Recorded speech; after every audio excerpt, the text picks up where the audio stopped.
string together one or two race wins like Roman has, suddenly quite a terrible start.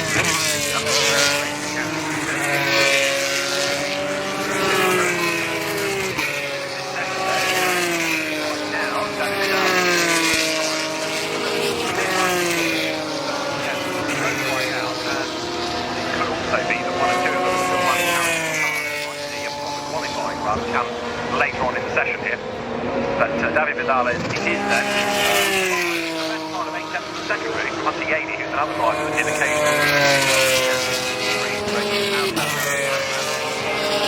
hanging on to that top time, but now maybe more experienced drivers who live 147.7, so about 1.4. That catastrophic back